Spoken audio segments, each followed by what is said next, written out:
Bom dia a todos vocês, bem-vindos ao nosso estudo tradicional, online, live, nosso Beit Midrash virtual, e nós vamos prosseguir e, de certa forma, concluir o estudo que nós vínhamos fazendo nessas últimas semanas, quando nós dividíamos a primeira parte dedicando aos temas associados com o relacionamento, o bom relacionamento com o próximo, com o semelhante. Nós vimos diversas mitzvot da Torá que estão associadas a esse conceito tão importante, vimos com detalhes, e a segunda parte do nosso estudo nós dedicamos ao conceito de confiança em Deus e alegria, a confiança que leva à alegria, a alegria derivada da confiança.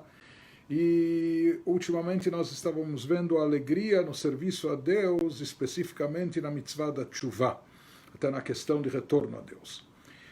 E na primeira parte nós estávamos nas leis de Maaser, de como cumprir com a mitzvah do dízimo, ou seja, fazer o cálculo de 10% dos ganhos, dos lucros líquidos pelo menos, e dedicar, consagrar isso para tzedakah, doar isso para uma causa meritória ou para uma pessoa necessitada. A verdade é que eu imaginava que a gente iria ter terminado esse tema, ou concluído esses assuntos já na vez passada.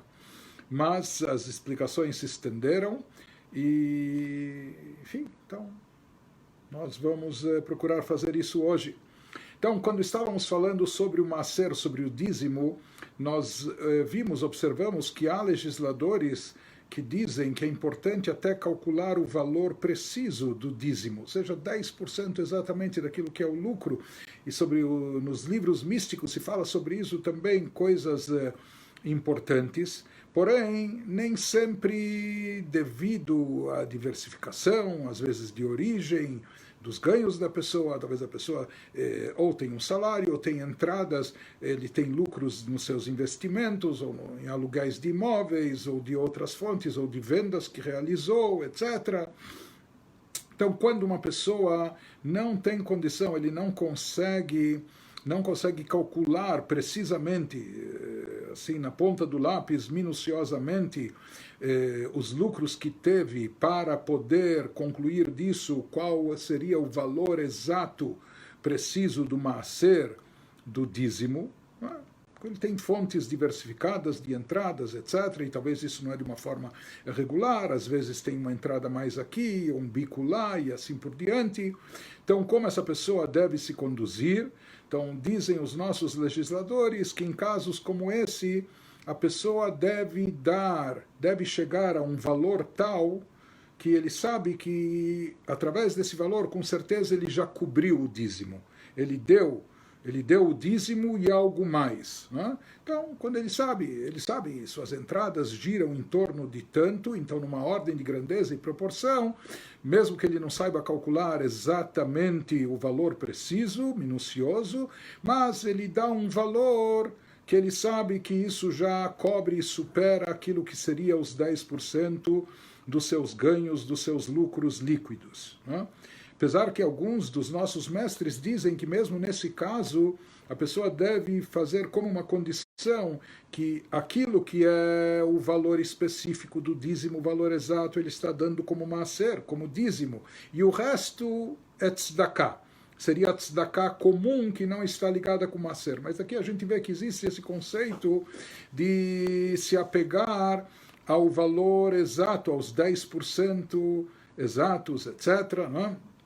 Inclusive aqui em parênteses, por mais que não consta aqui, né, nesse conceito da Halachá, mas existem pessoas que vão mais do que o dízimo. Existem pessoas até que de forma regular procuram dar homesh. Homesh significa 1/5, ou seja, 20% dos seus ganhos, dos seus lucros.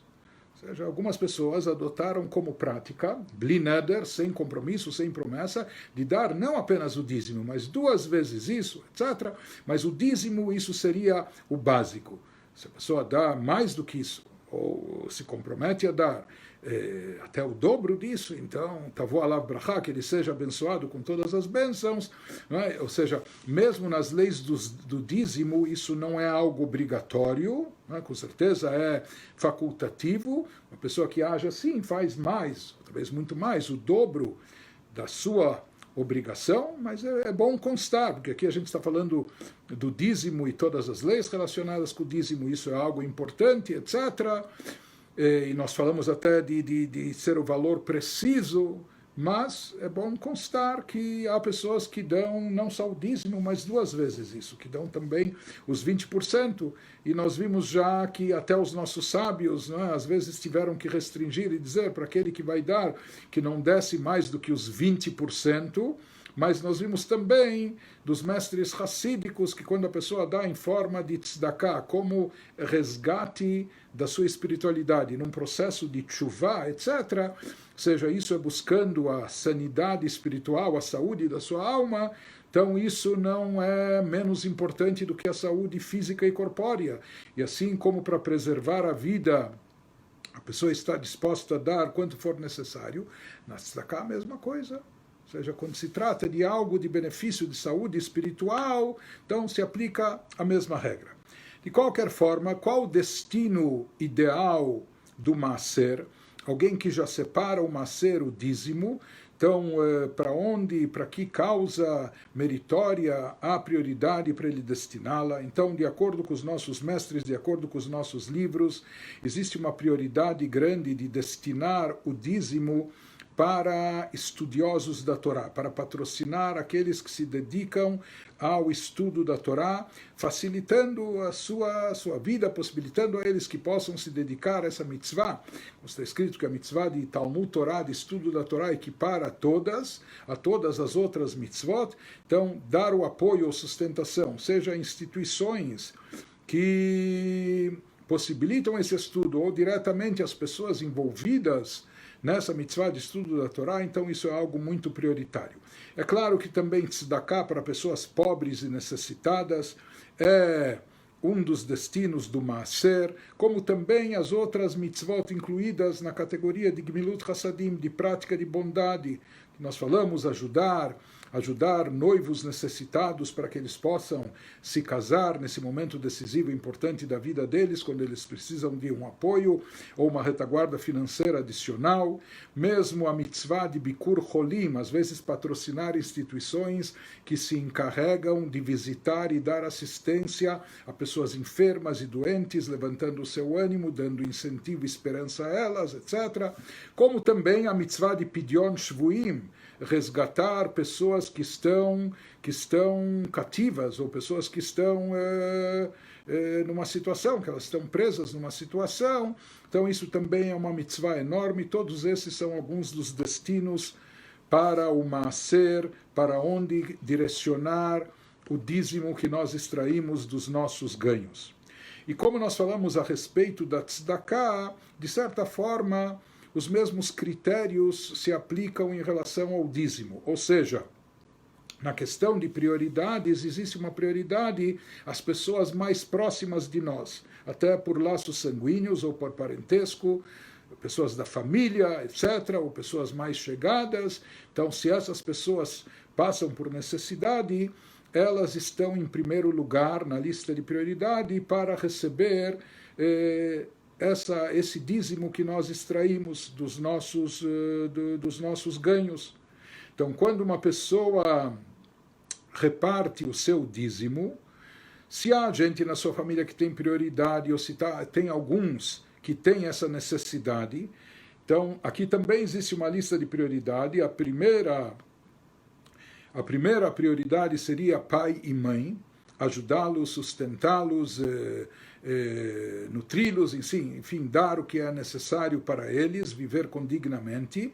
Depois de pai e mãe, a prioridade seguinte seriam filhos, filhas, etc.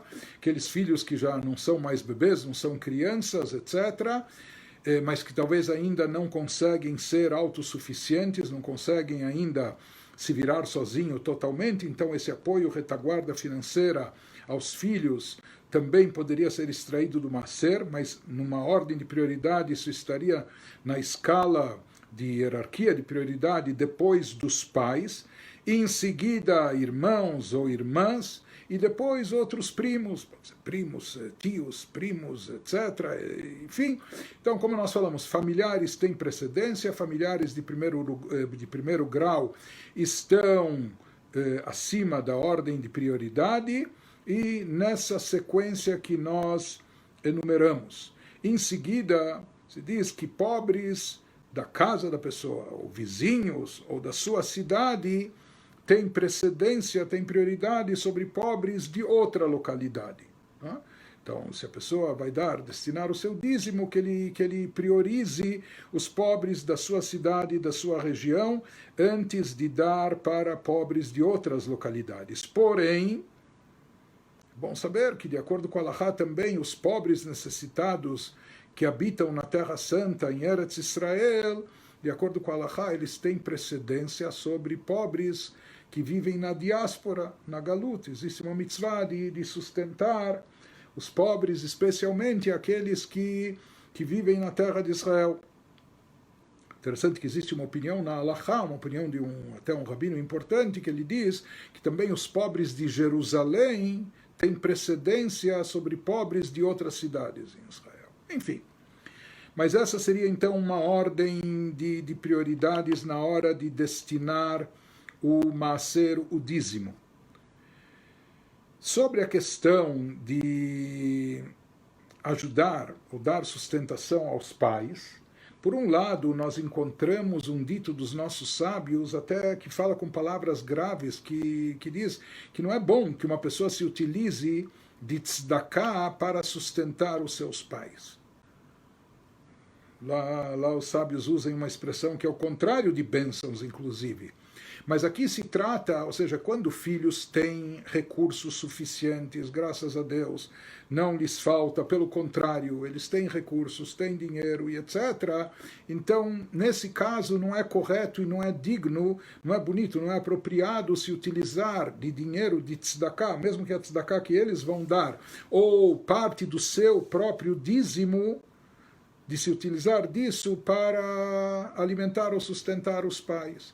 Ou seja, que filhos têm uma mitzvah, têm um compromisso, têm uma obrigação, além de moral, ética, espiritual, bíblica, com os pais, e essa obrigação é uma mitzvah per si, independente da mitzvah de tzedakah. Então, o correto é fazer essa mitzvah, cumprir essa mitzvah com recursos próprios, ou seja, a pessoa está tendo o privilégio de cumprir essa mitzvah toda vez que ela dá um suporte, uma ajuda aos seus pais, e por isso nem deveria se utilizar do dinheiro da tzedakah ou do dinheiro do maaser, do dízimo.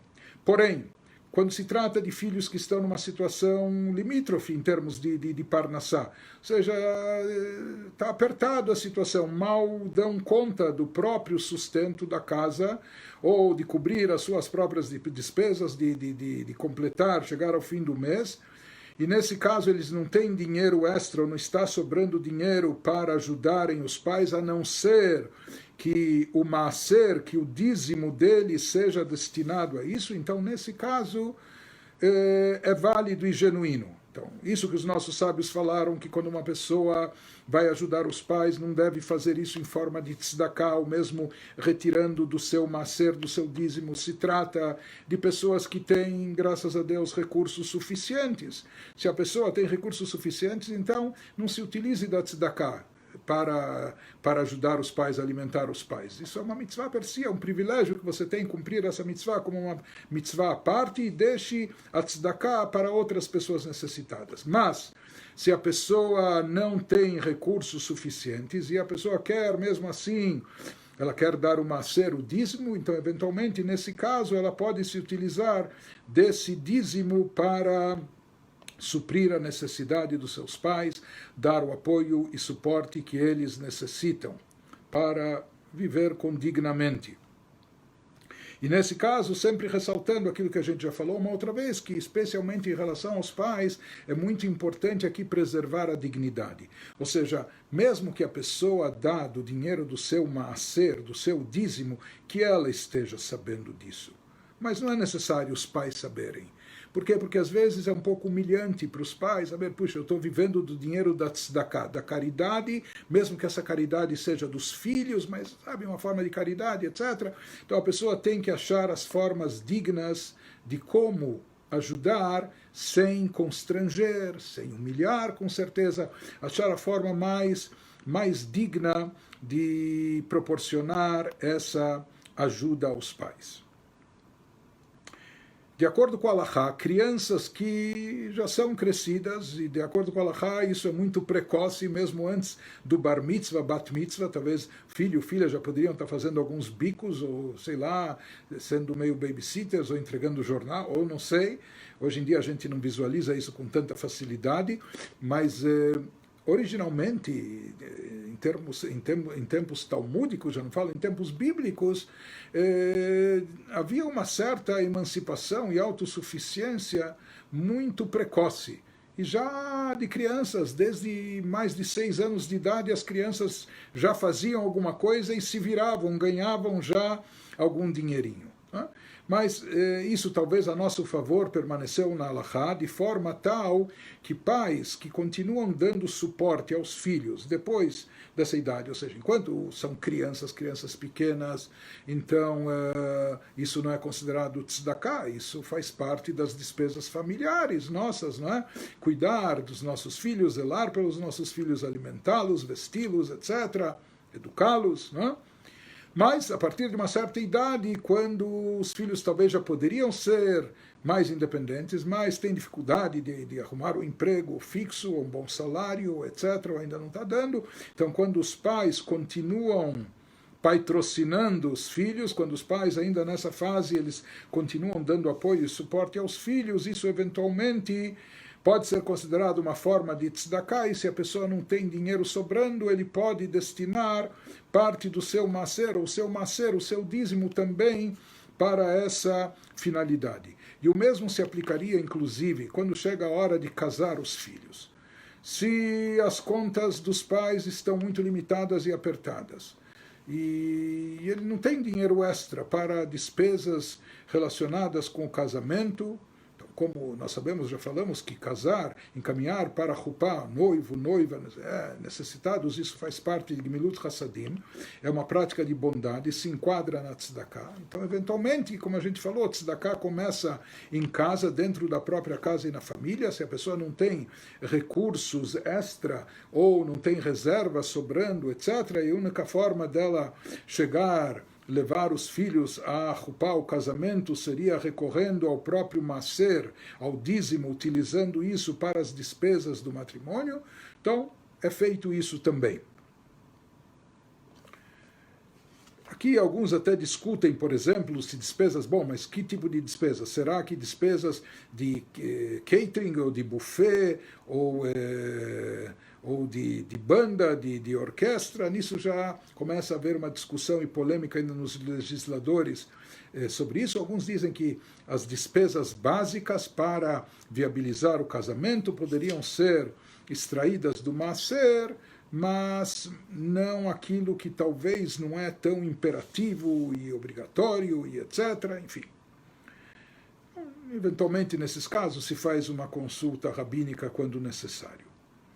Interessante que a gente encontra na Halachá um conceito, é bom saber, se a pessoa vive num lugar onde lá ele tem, por exemplo, escolas públicas disponíveis, e talvez os filhos poderiam estar estudando de graça, mas ele opta em mandar os filhos para uma escola judaica onde eles vão aprender Torá, onde vão ter uma educação judaica genuína nos padrões da Torá, das mitzvot, etc. E isso custa para ele, tem a mensalidade escolar, etc.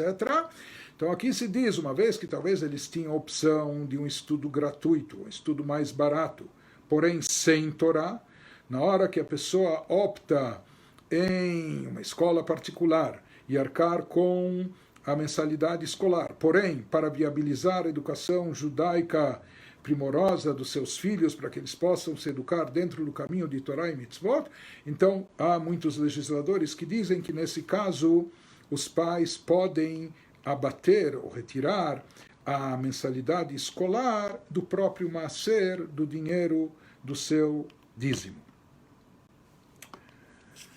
Nos diz a Halachá também Isso é uma halakha até famosa, parece que consta no Kitzur Shulchan Aruch, no Código de Leis Abreviado nosso, que é permitido uma pessoa adquirir livros, particularmente aqui estamos falando de livros judaicos ou livros de Torá, do dinheiro do Maaser, vamos dizer, do dinheiro do dízimo.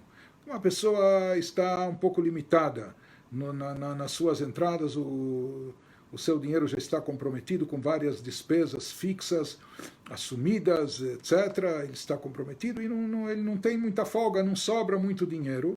E a pessoa quer comprar alguns livros, livros judaicos, livros de Torá e etc., para poder ler. Nós já vimos que adquirir mitzvot do dinheiro do Maaser, comprar tefilin, mezuzá, o que for, então isso não é apropriado, não deve ser feito as mitzvot, elas têm que ser feitas com dinheiro próprio e não com o dinheiro do Maaser. Na verdade, no momento que a pessoa já assumiu dar o Maaser, o dízimo, então esses 10% já estão separados para ou pobres, necessitados, ou causas meritórias, etc. Porém, no caso dos livros, se diz que existe uma possibilidade. Se a pessoa adquire os livros com o dinheiro do Maaser e escreve, anota no próprio livro, na contracapa, etc., que esse livro, ou esses livros foram comprados com dinheiro do Maaser, do dízimo, com a condição para que eles pudessem ser emprestados para outros também. Ou seja, se a pessoa quer comprar o livro apenas, exclusivamente para uso próprio, somente ele vai ler, então ele não pode se utilizar do dinheiro do Maaser para adquirir esse livro, mesmo que seja um livro sagrado, mesmo que seja um livro de Torá, um livro judaico, para estudo da Torá, etc., que é uma mitzvah, porém, se é apenas para si mesmo, ele não pode utilizar dinheiro do Maaser para essa causa. Contudo, se a pessoa pretende emprestar esse livro, depois que ele leu, ou enquanto ele está lendo, ele também deixa esse livro, é claro que ele não vai deixar escondido na gaveta do seu criado mundo do lado da sua cama, ele tem que deixar de forma acessível que outros também, ou depois que ele já tenha terminado de ler e estudar, ou enquanto ele estuda, mas ele deixa no Beit Midrash, na sala de estudo, ou na sinagoga, enfim, ele deixa o livro à disposição de outros também. Então ele escreve que esse livro pertence a ele, porém foi comprado com verba, com fundos do Maaser, do dízimo, e, portanto, ele disponibiliza esse livro para todos os outros que queiram também pegar emprestado, se servir dele, ler, estudar, etc. Então, nesse caso, seria permitido. Então, essa também é uma possibilidade, uma saída para quem está com orçamento limitado e quer estudar Torá, ou quer obter livros e não tem verba suficiente para tudo isso. Então, eventualmente ele pode recorrer a esse método, ou seja, disponibilizar o livro para o uso alheio, para o uso de outras pessoas também, e daí ele vai poder adquirir com o dinheiro do Maaser.